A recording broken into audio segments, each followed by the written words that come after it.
اعوذ باللہ من الشیطان الرجیم بسم اللہ الرحمن الرحیم الحمد للہ وحدہ والصلاة والسلام علی من لا نبی بعدہ رب اشرح لی صدری ویسر لی امری واحلل عقدۃ من لسانی یفقہوا قولی واجعل لی وزیرا من اہلی کی نسبحک کثیرا ونذکرک کثیرا انک کنت بنا بصیرا رب یسر ولا تعسر وتمم بالخیر وما توفیقی الا باللہ آمین یا رب العالمین۔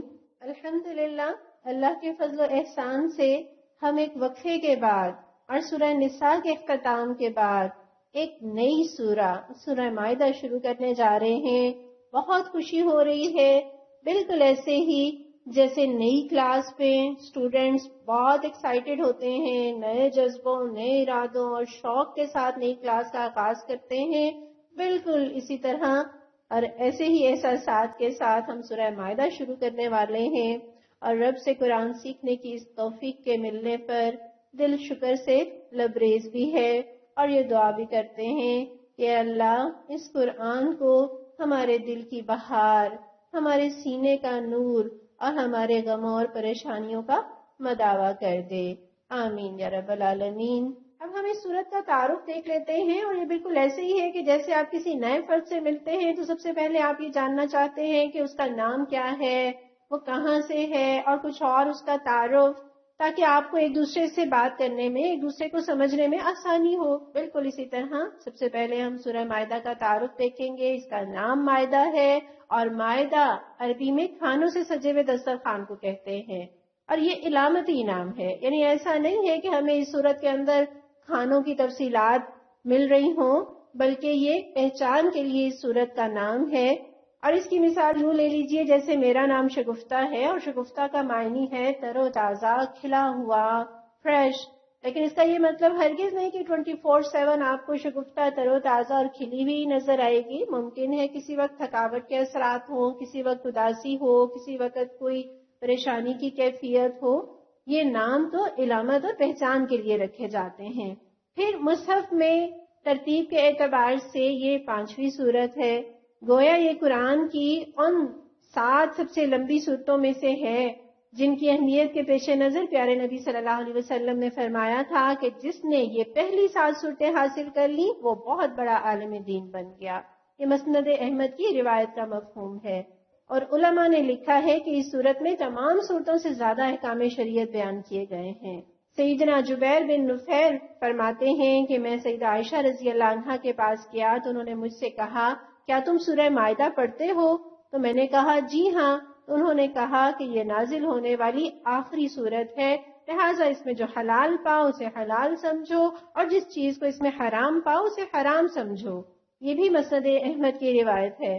تو اس سے ہمیں پتہ چلتا ہے کہ یہ نازل ہونے والی آخری صورتوں میں سے ہے، یعنی ترتیب نزولی کے اعتبار سے یہ 112ویں سورہ کہی جاتی ہے۔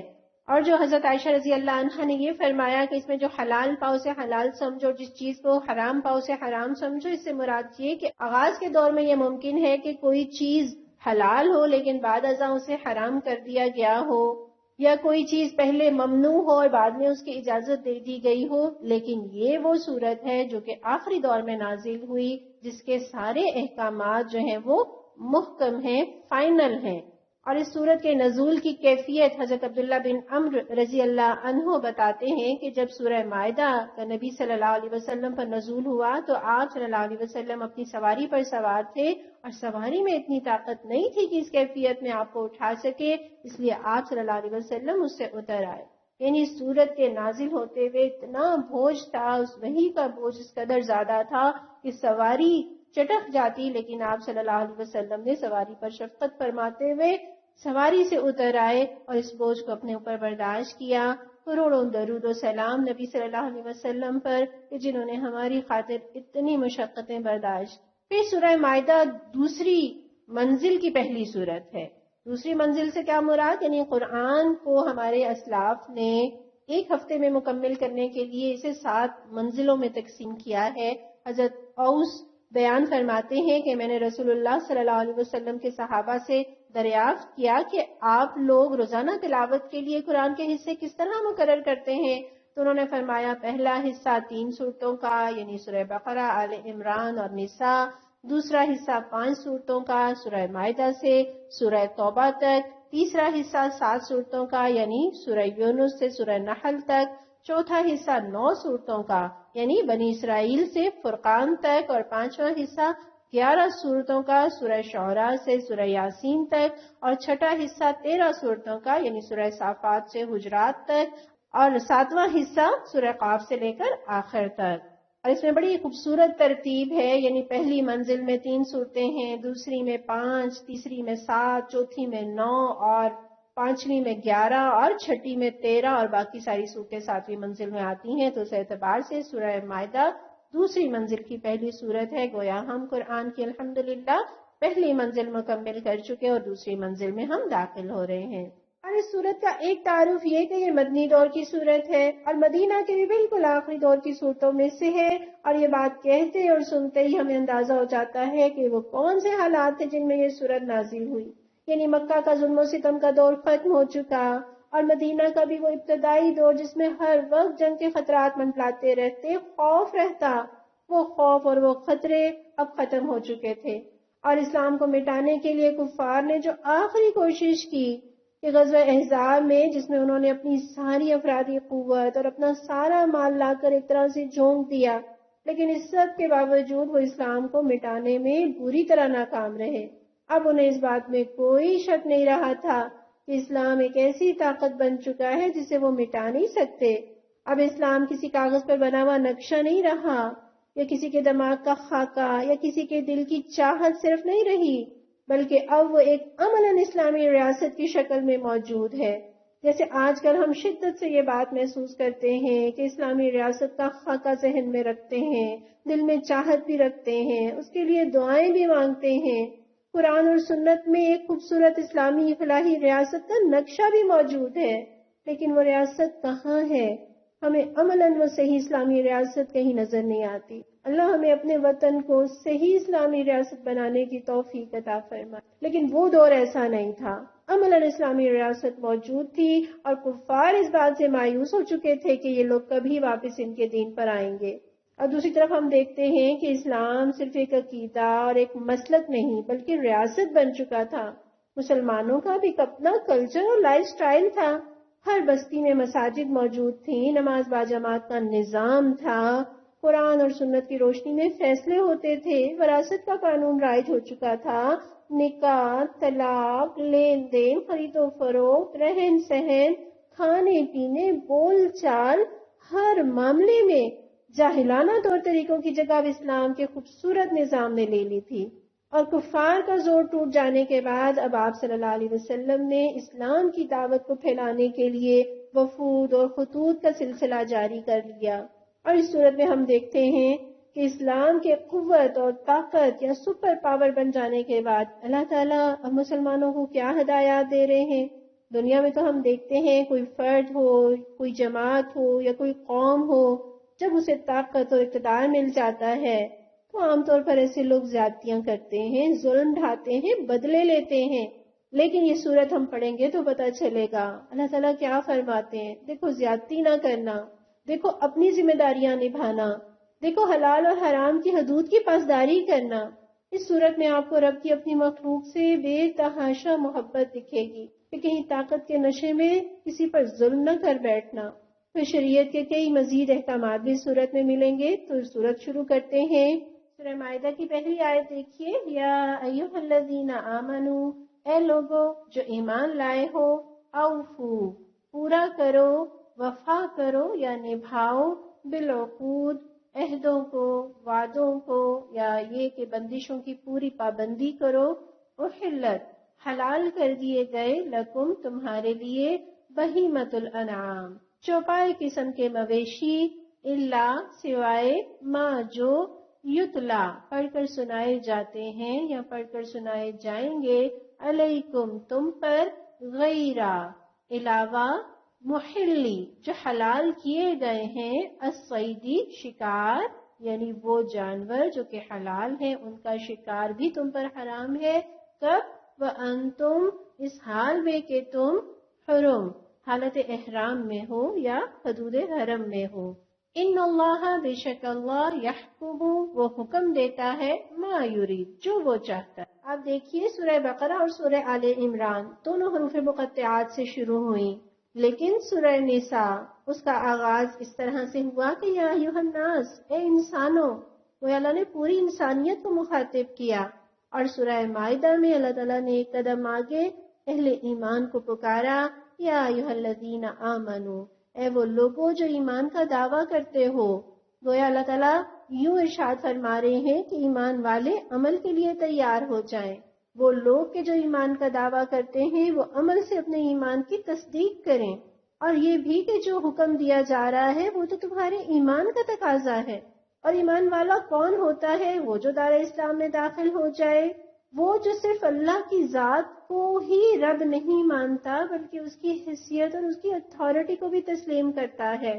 اور ہم دیکھتے ہیں کہ پورے قرآن میں کم و بیش اللہ تعالیٰ نے 88 مرتبہ یا ایھا الذین آمنو کہہ کر پکارا ہے، اور ان 88 میں سے 16 مرتبہ اسی صورت میں اللہ تعالیٰ نے مومنوں کو اس نام سے پکارا ہے، ان کے ایمان کی وجہ سے انہیں صدا دی ہے۔ اور ابن ابی حاتم میں ہے کہ ایک شخص نے ابن مسعود رضی اللہ عنہ سے کہا کہ مجھے خاص نصیحت کیجیے، تو آپ نے فرمایا کہ جب تو قرآن میں لفظ یا ایھا الذین آمنو سن لے تو فوراً کان لگا کر دل سے متوجہ ہو جا، کیونکہ اس کے بعد کسی نہ کسی بھلائی کا حکم ہوگا یا کسی نہ کسی برائی سے منع کیا گیا ہوگا، یعنی بڑی امپورٹنٹ بات ہوگی، بہت ہی اہم بات ہوگی، لہٰذا جب یا ایھا الذین آمنو سنو تو کان لگا لو۔ تو اپنے اس ایمان پر فخر بھی کیجئے کہ جس کی بدولت اللہ تعالیٰ عرش سے مجھے اور آپ کو صدا دیتے ہیں۔ پھر فرمایا اوفو، یہ جو اوفو کا لفظ ہے واو فا یا کے روٹ ورڈ کے ساتھ، جیسے ہم اردو میں ایک لفظ استعمال کرتے ہیں وفا کرنا، تو مکمل اور پوری چیز کو وفا کرنا کہتے ہیں، اور اس کا اپوزٹ غدر ہے، اور جس طرح سے وعدہ کیا گیا ہو اسی کے مطابق اس کو پورا کرنے کو وفا اور ایفا کرنا کہتے ہیں۔ گویا پورا کرو، نبھاؤ یا پابندی کرو، کس کی؟ بالعقود۔ عقود عقد کی جمع ہے، اور عقد کہتے ہیں گرہ لگانے کو، اور یہ لفظ پختہ وعدہ کرنے کے لیے بھی استعمال ہوتا ہے۔ ہم اپنی دعاؤں میں یہ لفظ استعمال کرتے ہیں نا، وَاحْلُلْ عُقْدَةً مِّن لِّسَانِي، کہ پروردگار میری زبان کے گرہ کو کھول دے۔ گویا حل، ہا لام لام، حل کا جو لفظ ہے وہ عقد کا اپوزٹ ہے۔ عقد گرہ لگانا اور حل گرہ کو کھولنا، اور عقد کا لفظ عہد سے بہت شدید ہے، یعنی ایک کیٹیگری ہے نا جسے آپ کہتے ہیں وعدہ کرنا، پھر ایک کیٹیگری ہے آپ کہتے ہیں عہد کیا ہے میں نے، پھر اس سے بھی جب ایک پختہ جسے آپ کہہ لیجئے اسٹامپ پیپر پر کوئی بات کی ہے تو وہ کیا ہے؟ وہ میثاق ہے، ایگریمنٹ ہے، اور اس سے بھی زیادہ شدید اور پختہ چیز کیا ہے؟ عقد۔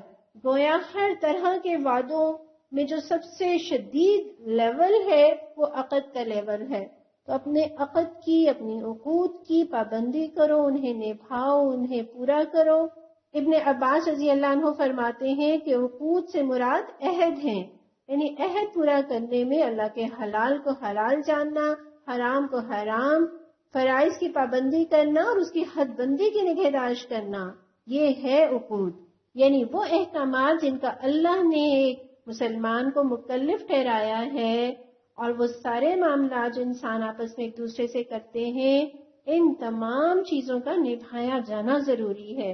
گویا اوفو بالعقود، دینی معاملات میں بھی اور دنیاوی معاملات میں بھی اپنے وعدوں کی پاسداری کرو۔ گویا مومن آزاد نہیں، وہ شریعت کا پابند ہے، اس کی کچھ حدود ہیں، اس کی کچھ لیمٹس ہیں، کچھ باؤنڈریز ہیں، اس پر کچھ پابندیاں عائد ہوتی ہیں۔ جس طرح ہر ملازم کو اس کا ورکنگ پلان دیا جاتا ہے، کچھ کام ہوتے ہیں جو اسے کرنے ہوتے ہیں، کچھ ضابطے ہوتے ہیں جس کی اسے پابندی کرنی ہوتی ہے، ایک وقت ہوگا جس پر اسے حاضر ہونا ہوگا، کبھی باس میٹنگ کے لیے بلائیں گے، کبھی کوئی پروجیکٹ اس کے حوالے کریں گے، کوئی کام، کوئی ذمہ داری اسے سونپی جائے گی، تو وہ سارے کام، ساری ذمہ داریوں کو نبھانا ایک ملازم کی ذمہ داری ہے جس کے عوض وہ اجرت پاتا ہے۔ تو یہی حال مومن کا ہے کہ وہ رب کی پابندیوں کو، رب کی لگائی ہوئی ذمہ داریوں کو رب کے دیے ہوئے ضابطوں کو نبھاتا ہے اور اسی کا اجر دنیا اور آخرت میں رب کی رضا اور اس کی جنت کی صورت میں پاتا ہے۔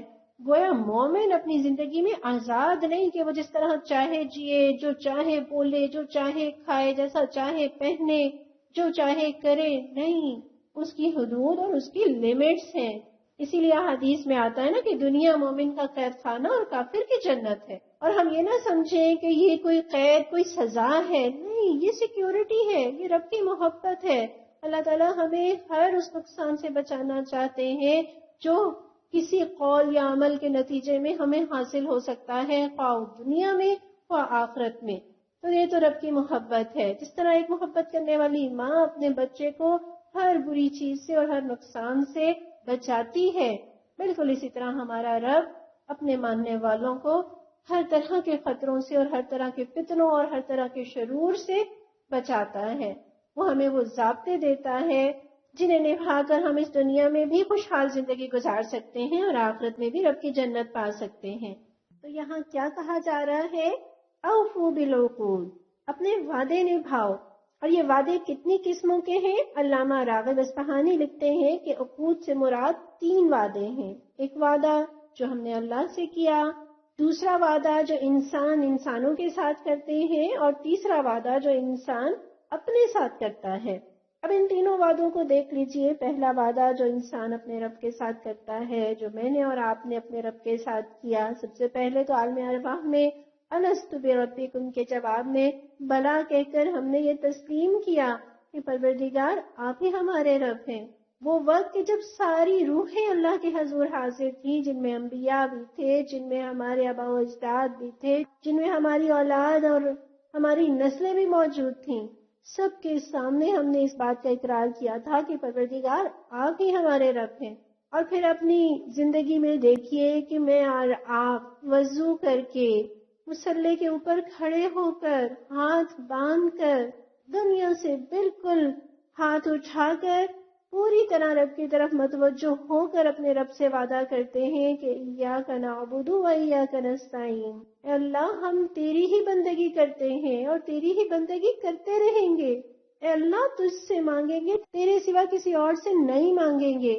پھر رکوع اور سجدوں سے فارغ ہو کر 2 زانوں بیٹھ کر انگلی کا اشارہ کر کے ہم اپنے رب سے وعدہ کرتے ہیں کہ اشہد ان لا الہ الا اللہ واشہد ان محمدا عبدہ ورسولہ، اے اللہ میں گواہی دیتی ہوں کہ تیرے سوا کوئی معبود نہیں، اور میں یہ گواہی دیتی ہوں اور دیتی رہوں گی کہ محمد صلی اللہ علیہ وسلم آپ کے بندے اور آپ کے رسول ہیں۔ گویا اے اللہ میں تیری مانوں گی اور تیرے نبی صلی اللہ علیہ وسلم کی اطاعت کروں گی۔ میں نے اور آپ نے اپنے رب سے اطاعت کا عہد کیا ہے، بندگی کا، غلامی کا عہد کیا ہے۔ اور رب سے میرا اور آپ کا عہد صرف یہ نہیں کہ ہم اے اللہ آپ کو ہی رب مانیں گے، آپ کو ہی پکاریں گے، آپ کے نام کی تسبیح کرتے رہیں گے، نماز پڑھیں گے، روزہ رکھیں گے، حج ادا کریں گے، زکوٰۃ دیں گے، لیکن اپنی پرسنل لائف میں یا اجتماعی زندگی میں اور آپ فیصلہ کرنے کے لیے آزاد ہیں۔ اپنی غمی اور اپنی خوشی کو منانے کے لیے، سیلیبریٹ کرنے کے لیے میری مرضی، میں ان رسوم و رواج کی پیروی کروں گی جو خاندان میں رائج ہیں، جو معاشرے میں رائج ہیں۔ اے اللہ ہم تیرا احترام تو کرتے ہیں، لیکن مانیں گے ہم اپنی وعدے کی پاسداری تو یہ ہے کہ جس رب کے آگے سجدے میں سر جھکے، اسی کا حکم میری زندگی میں چلے، اسی کا حکم عدالت میں گونجے، اسی کے حکم کے مطابق حکومت کے ایوانوں میں قانون سازی ہو، اسی کے مطابق پالیسیاں بنے۔ اور وہ دور کے جب یہ صورت نازل ہوئی، جبکہ مسلمان ایک قوت اور طاقت بن چکے تھے، تو اللہ تعالیٰ نے یہ بتا دیا کہ دیکھو اپنے آپ کو آزاد نہ سمجھنا، اپنے آپ کو حلال اور حرام کا مختار نہ سمجھ بیٹھنا، رب کی دی ہوئی لمٹس کو کراس نہ کرنا۔ اور خلفائے راشدین اپنے خطبات میں یہ برملا کہا کرتے کہ لوگوں جب تک ہم تمہیں اللہ کی اطاعت کی طرف بلائیں تو تم پر ہماری اطاعت لازم ہے، لیکن جب ہم تمہیں اپنی ذات اور اپنی اطاعت کی طرف بلائیں تو تم پر ہماری اطاعت بالکل جائز نہیں۔ گویا پہلا وعدہ میرا میرے رب کے ساتھ، تو اوفوا بالعقود، اپنے اس وعدے کو نبھاؤ، پوری طرح نبھاؤ۔ پھر دوسرا وعدہ جو انسان کا انسانوں کے ساتھ ہوتا ہے، اور اس میں آپ دیکھ لیجئے نکاح ہے، تو یہ بھی ایک وعدہ ہے۔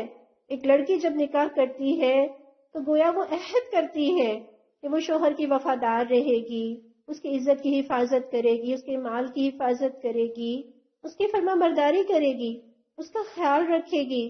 اور شوہر بھی نکاح کر کے اپنی بیوی سے گویا وعدہ کرتا ہے کہ وہ اس کی کفالت کرے گا، اس کی ضرورتوں کو پورا کرے گا، اس کے جذبات کا خیال رکھے گا، اسے اپنی استطاعت کے مطابق سہولتیں دے گا. پھر تجارت ایک وعدہ ہے جہاں دو فریق بزنس ایگریمنٹ کرتے ہیں، سودا کرتے ہیں، قیمت طے ہوتی ہے، پروفٹ طے کر دیا جاتا ہے. تو یہ بھی ایک معاہدہ ہے. پھر ملازمت بھی وعدہ ہی ہے. ملازم اپنے باس سے وعدہ کرتا ہے کہ وہ اس اجرت کے عوض، اس تنخواہ کے عوض اپنا اتنا وقت، اتنے دن، اتنے گھنٹے اس ملازمت کو دے گا اور وہ سارے کام کرے گا جو اس کی ذمہ داری میں لگائے جائیں گے. اور اس کے نتیجے میں مالک گویا وعدہ کرتا ہے اپنے ملازم کے ساتھ کہ تم میری یہ خدمت کرو گے یا میرا یہ کام کرو گے تو اس کے عوض میں تمہیں یہ سہولتیں اور یہ تنخواہ اور مراعات دوں گا. آپس کا لین دین بھی معاہدہ ہے. ڈاکٹر بھی مریض سے معاہدہ کرتا ہے. مریض اس کو اس کی فیس دے کر گویا یہ وعدہ لیتا ہے کہ وہ اس کا علاج کرے گا، اس کا آپریشن کرے گا، اس کی سرجری کرے گا. پھر استاد اور شاگرد کے درمیان بھی وعدے ہیں. یہ کوئی ریٹن معاہدے نہیں ہوتے، لیکن ایکچولی یہ معاہدے ہوتے ہیں کہ استاد اپنا علم، اپنا وقت، اپنی صلاحیتیں اس کام میں لگا دے گا کہ وہ اسٹوڈنٹ کو اپنا علم منتقل کرے، اسے سکھائے، اسے ایک کارآمد انسان بنائے. اور طالب علم بھی وعدہ کرتا ہے کہ وہ اس سے سیکھے گا، وہ ٹائم دے گا، وہ اصول و ضوابط کی پابندی کرے گا، وہ اپنی حاضری کو یقینی بنائے گا. پھر تیسری طرح کے وعدے ہیں جو انسان اپنے ساتھ کرتا ہے. کوئی نظر مان لی، کچھ سوچ لیا، کچھ طے کر لیا، کوئی قسم کھا لی، کسی ذمہ داری کو از خود اپنے اوپر لازم کر لیا. اور بسا اوقات تو ہم اپنے ساتھ اس طرح سے وعدے کرتے ہیں جو دراصل ہمارے ساتھ نہیں ہوتے، ہمارے رب کے ساتھ ہوتے ہیں. ہم اللہ سے بار بار اکثر یہ کہتے ہیں اللہ یہ ضرورت پوری کر دے، ہماری یہ مشکل حل کر دے، اے اللہ میں آپ کی فرما برداری کروں گی، اے اللہ اس امتحان میں کامیاب کر دے، پھر میں اپنے مال اور اپنی صلاحیتوں کو تیری راہ میں کھپاؤں گی، اے اللہ بیماری دور کر دے، تندرستی دے دے، پھر میں کبھی نمازیں نہیں چھوڑوں گی. کئی بار قرآن پڑھتے وقت، رات کے پچھلے پہر میں، رمضان میں، درس کے دوران آنکھیں بھیگ جاتی ہیں اور ہم اپنے رب سے وعدہ کرتے ہیں پروردگار ہم تو غفلت کی زندگی گزارتے رہے، ہمیں تو معلوم نہیں تھا، ہم نے تو بہت ساری کوتاہیاں کی ہیں، بہت سارے گناہ کیے ہیں. اللہ تو معاف کر دے، آئندہ میں تیری اطاعت گزار بندی بنوں گی، آئندہ میں تیری فرما برداری کروں گی، آئندہ میں قرآن کو باقاعدگی سے پڑھوں گی، میں سمجھوں گی. تو یہ سارے وعدے جو ہم کرتے ہیں، اوفو بالعقود، اپنے وعدوں کو پورا کرو. گویا ہماری زندگی کا تو سارا نظام ہی وعدوں پر چلتا ہے، عہد پر چلتا ہے. اور وعدوں کی جتنی قسمیں ہیں وہ سب اس ایک لفظ عقود کے اندر آ جاتی ہیں. اور وعدے کی کس قدر اہمیت ہے، سورہ بقرہ میں ہی ہم وہ آیت بر پڑھتے ہیں کہ لیس البر ان تولوا وجوہکم قبل المشرق والمغرب ولیس البر، یعنی نیکی یہ نہیں ہے کہ تم نے اپنے چہرے مشرق کی طرف کر لیے ہیں یا مغرب کی طرف کر لیے ہیں، بلکہ نیکی تو دراصل یہ ہے. وہاں اللہ تعالیٰ نے ایمان مفصل کا تذکرہ کیا، صدقات کا تذکرہ کیا، نماز اور زکوٰۃ کا تذکرہ کرنے کے بعد پہلی چیز جو اللہ تعالیٰ نے بتائی والموفون بعہدہم اذا عاہدوا، کہ نیکی تو دراصل یہ ہے کہ جب انسان عہد کرے تو اسے پورا کرے. گویا دین صرف عبادات کا دین نہیں ہے، وعدہ پورا کرنا بھی دین ہے. اور قرآن میں اللہ تعالیٰ ارشاد فرماتے ہیں وَأَوْفُوا بِالْعَهْدِ، وعدہ پورا کرو، ان العہد کان مسئولا، بے شک قیامت کے دن وعدوں کے بارے میں سوال کیا جائے گا. پھر سورہ مومنون میں، سورہ معارج میں، جہاں جہاں اللہ تعالیٰ نے ایمان والوں کی صفات کا تذکرہ کیا ہے وہاں یہ بتایا ہے والذین هم لأماناتهم وعہدہم راعون، کہ وہ اپنی امانتوں کی اور اپنے وعدوں کی پاسداری کرتے ہیں. اور ہم تو اس رب کے ماننے والے ہیں جو وعدے نبھاتا ہے. ان اللہ لا یخلف المیعاد، بے شک اللہ اپنے وعدے کی خلاف ورزی نہیں کرتا. اللہ نے بخشش کا وعدہ کیا ہے نا کہ جو سچے دل سے رب کی طرف پلٹے گا اللہ اسے معاف کر دے گا. تو یاد کر لیجئے اس 100 بندے کے قاتل والی حدیث کو یاد کر لیجیے ان روایات کو جس کے اندر آتا ہے کہ زمین بھر گناہ لے کر آئے، جس نے اتنے گناہ کیے ہوں کہ زمین سے لے کر آسمان تک گناہوں سے خلا کو بھر دے، لیکن وہ اپنے رب کی طرف جب سچے دل سے پلٹتا ہے تو اللہ اسے تھامنے میں دیر نہیں لگاتا. اور رب نے وعدہ کیا ہے نا، تم ایک نیکی کرو گے میں تمہیں 10 گنا اجر دوں گا. تو اللہ اپنا وعدہ نبھاتا ہے. ہم ایک نماز پڑھتے ہیں وہ 10 نمازوں کا اجر لکھتا ہے. ہم قرآن کا ایک حرف پڑھتے ہیں وہ 10 نیکیاں دیتا ہے. وہ ہماری ہر نیکی کو 10 سے ملٹی پلائی کرتا ہے. گویا ہمارا تعلق اس رب کے ساتھ ہے جو وعدوں کی خلاف ورزی نہیں کرتا، جو وعدے نبھاتا ہے. تو اس کے بندوں کو بھی چاہیے کہ وہ وعدے نبھائیں. پھر ہم نبی صلی اللہ علیہ وسلم کی سنت دیکھتے ہیں، آپ کا طریقہ دیکھتے ہیں. آپ صلی اللہ علیہ وسلم کس قدر وعدوں کی پاسداری کیا کرتے تھے. آپ صلی اللہ علیہ وسلم کی تو نبوت سے پہلے کا واقعہ ہے. حضرت عبداللہ بن ابی حمزہ بیان کرتے ہیں کہ میں نے بعثت سے پہلے ایک بار نبی صلی اللہ علیہ وسلم سے ایک معاملہ کیا اور ہمارے درمیان کچھ لین دین باقی تھا. میں نے عرض کیا کہ ابھی آتا ہوں.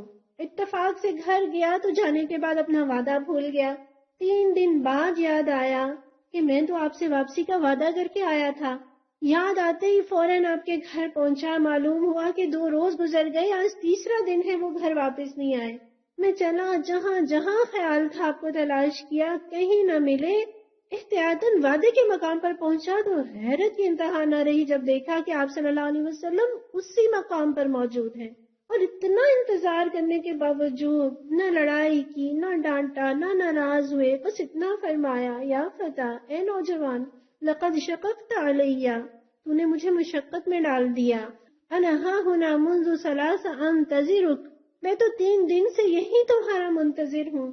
اس سیرت کی کتابوں میں ایک اور واقعہ ملتا ہے حضرت اسود راعی کا، جو بکریاں چراتے تھے اور اتنے مفلوق الحال تھے. اپنی بکریاں نہیں تھیں، ایک یہودی کی بکریاں اجرت پر چرایا کرتے.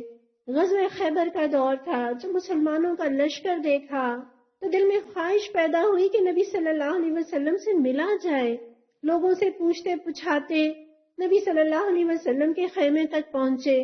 نہیں، آپ دیکھیے کوئی سیکیورٹی نہیں ہے.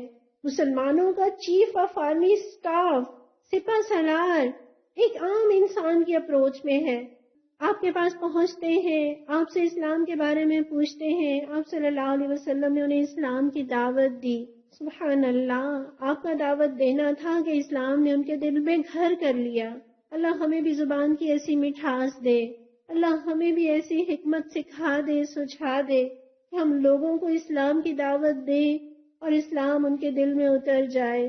فرماتے ہیں اگر میں ایمان لے آؤں تو مجھے کیا ملے گا؟ آپ صلی اللہ علیہ وسلم نے فرمایا جنت. حیران ہوا، کہنے لگا میرا رنگ سیاہ ہے، کوئی خوبصورتی نہیں، میرے پاس کچھ بھی نہیں. اگر میں اللہ کی راہ میں لڑتا ہوا شہید ہو جاؤں تو کیا جنت ملے گی؟ آپ نے فرمایا ہاں، اللہ ضرور جنت دے گا. نبی صلی اللہ علیہ وسلم نے ڈرایا نہیں کہ نہیں بھئی اتنی عمر تو تم گناہ کرتے رہے، شرک کرتے رہے، اب اللہ کو تمہاری کوئی ضرورت نہیں. ایسا نہیں کہا. اللہ کے نبی صلی اللہ علیہ وسلم نے انہیں بشارت دی. پھر وہ کہنے لگا کہ میں اس ریوڑ کا کیا کروں؟ وہ ریوڑ کے جس کا مالک یہودی تھا، وہ یہودی جو قلعہ بند تھا، وہ یہودی کی جن کے ساتھ جنگ تھی. آپ صلی اللہ علیہ وسلم نے فرمایا کہ اس کی بکریاں اسے واپس پہنچا دو. انہوں نے بکریاں مالک کے حوالے کی اور پھر مجاہدین کی صف میں شامل ہوئے، لڑتے ہوئے جام شہادت نوش کیا. صحابہ نے بعد میں جب لاشوں کو دیکھا اور ان کو پہچاننے میں دقت ہوئی کیونکہ یہ تو نئے نئے مسلمان ہوئے تھے، تو آپ صلی اللہ علیہ وسلم نے انہیں دیکھا تو فرمایا کہ عمل قلیلا واجر کثیرا، کہ عمل بہت تھوڑا کیا لیکن اجر بہت زیادہ پایا. یعنی آپ دیکھیے کہ اس جنگ کے دوران بھی آپ صلی اللہ علیہ وسلم اس نو مسلم کو کیا ہدایت دیتے ہیں کہ اپنے وعدے کی پاسداری کرو، اپنی امانتوں کو مالک کو لوٹاؤ. پھر صلح حدیبیہ کا وہ واقعہ تو یاد ہوگا جب صلح کی شرائط لکھی جا رہی تھیں اور ان شرائط میں ایک شرط یہ تھی کہ اگر مکہ سے کوئی آدمی بھاگ کر مدینہ پناہ لے تو اسے واپس کر دیا جائے گا، لیکن مدینہ سے اگر کوئی بھاگ کر مکہ آئے گا تو وہ واپس نہیں کیا جائے گا. اتنی دھاندلی کی شرائط تھیں، ایسی شرائط تھی کہ جس پر صحابہ دل گرفتہ تھے. لیکن نبی صلی اللہ علیہ وسلم نے اللہ کے حکم پر اس صلح نامے کی شرائط کو طے کیا، اور جسے مسلمان شکست سمجھ رہے تھے، اللہ نے اسے کہا کہ اِنَّا فَتَحْنَا لَكَ فَتْحًا مُبِينًا، کہ اے نبی صلی اللہ علیہ وسلم ہم نے تو آپ کو کھلی فتح دے دی۔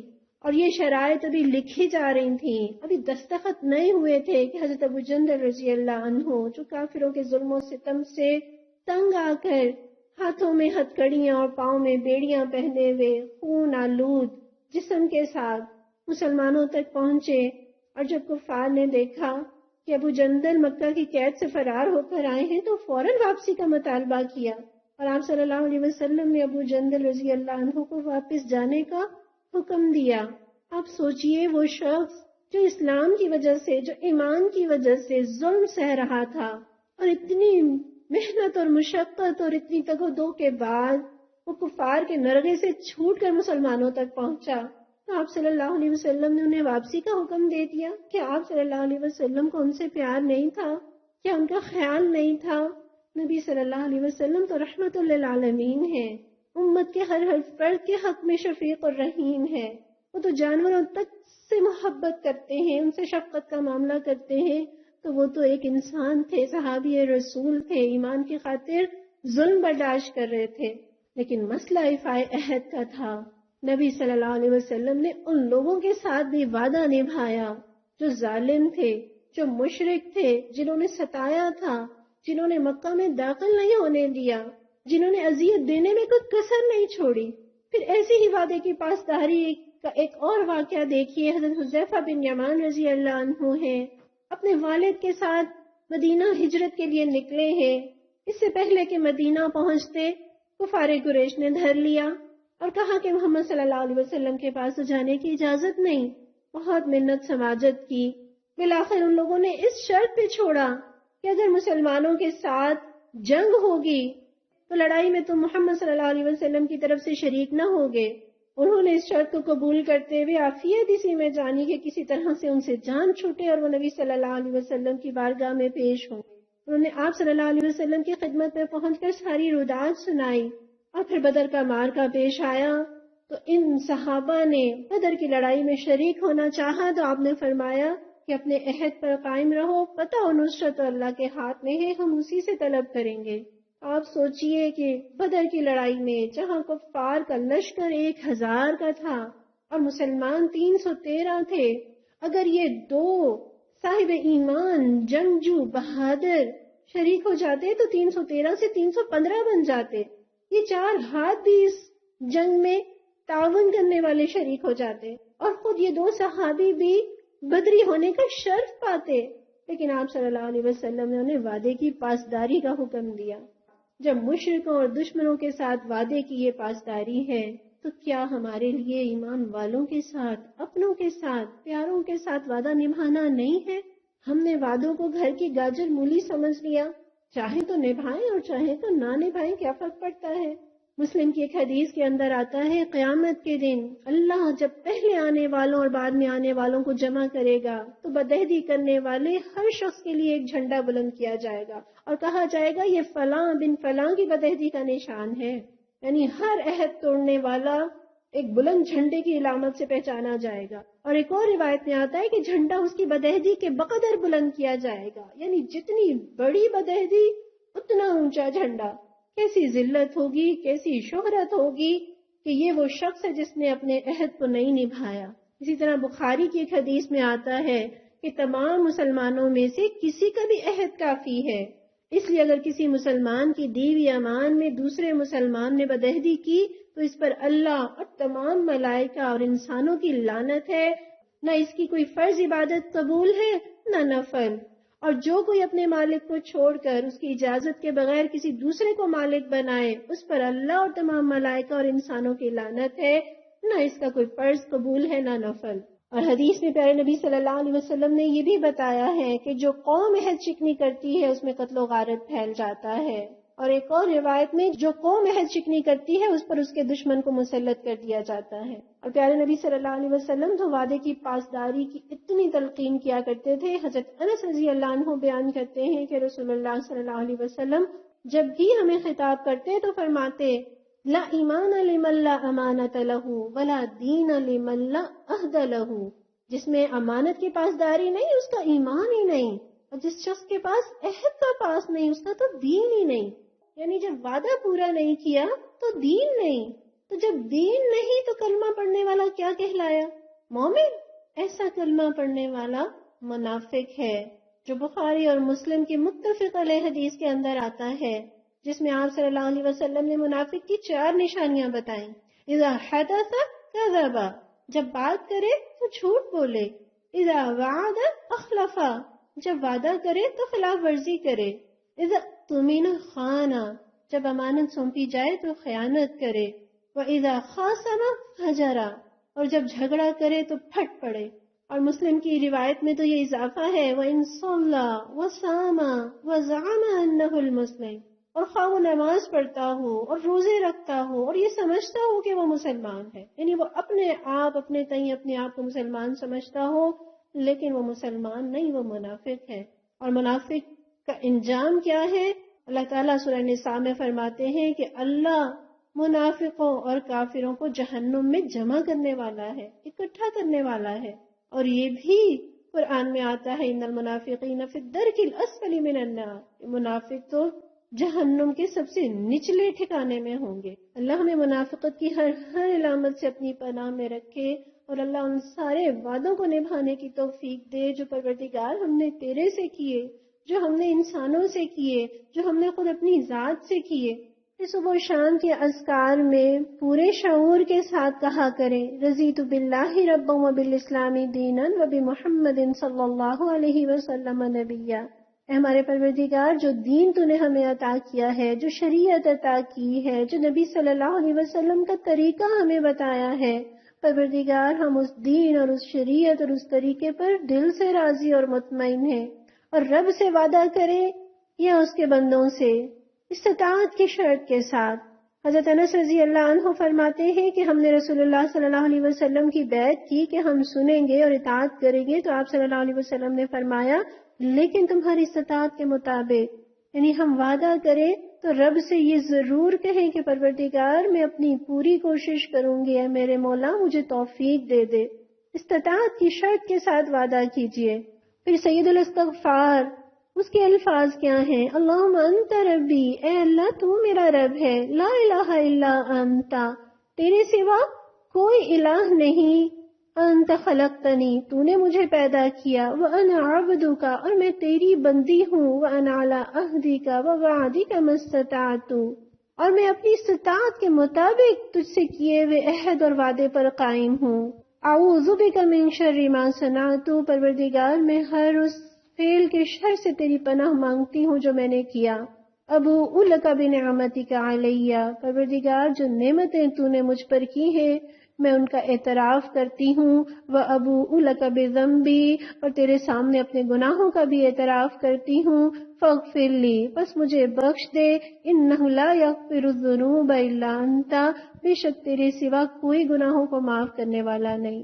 اور آپ صلی اللہ علیہ وسلم فرماتے ہیں کہ جو آدمی یقین کے ساتھ صبح کو یہ دعا پڑھے گا اور اسی دن وفات پا جائے گا تو وہ جنتی لوگوں میں سے ہوگا، اور جو آدمی یقین کے ساتھ شام کو یہ دعا پڑھے گا اور پھر اسی رات کو فوت ہو جائے تو وہ جنتی لوگوں میں سے ہوگا.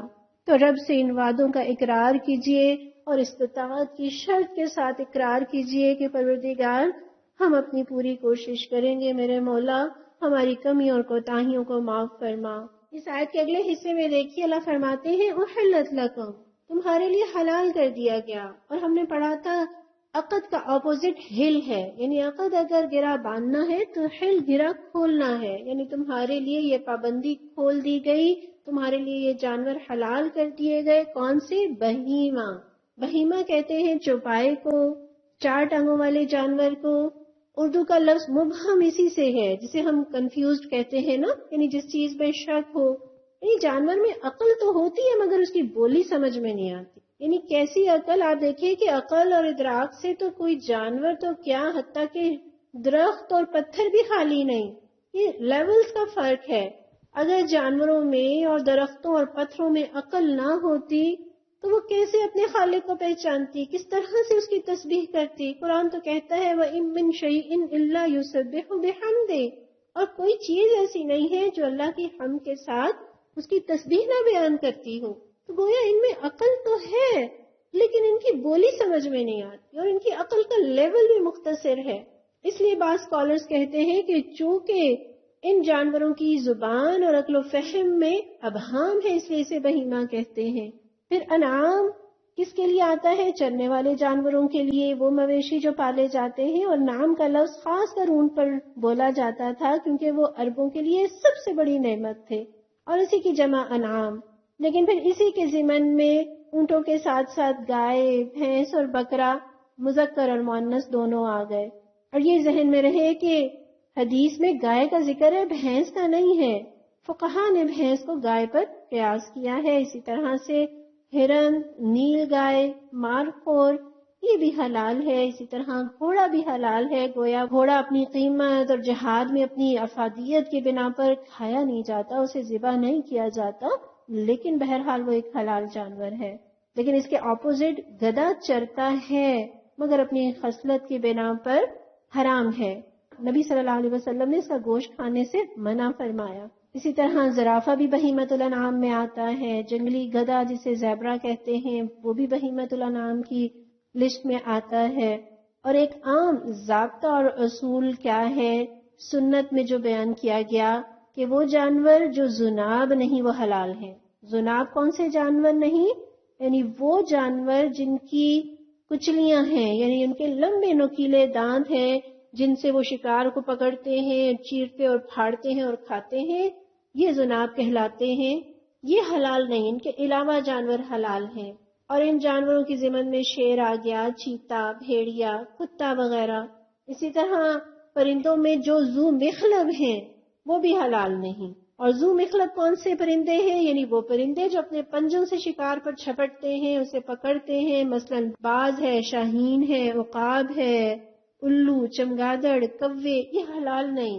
اور یہاں آیت میں بہیمۃ الانعام کہا گیا، اگر صرف انعام کہا ہوتا تو صرف وہی 4 جانور حلال ہوتے جنہیں عربی میں انعام کہا جاتا ہے، لیکن بہیمہ کہنے سے یہ حکم وسیع ہو گیا۔ اور شریعت کے بتائے ہوئے اصول کے مطابق حرام کون سے جانور ہوئے؟ جو درندے ہیں، جو چیرنے پھاڑنے والے ہیں، شکار کرنے والے ہیں، جو مردار خور ہیں، جو حیوانی غذا کھانے والے ہیں۔ تو آپ یہاں دیکھیے اللہ تعالیٰ نے اس آیت کے پہلے حصے میں تو یہ فرمایا کہ اپنے وعدوں کی پابندی کرو، اور ساتھ ہی یہ حلال حرام کی اور یہ جانور کھاؤ اور یہ نہ کھاؤ، یہ کیسی بحث شروع ہو گئی؟ ان دونوں باتوں میں ربط کیا ہے؟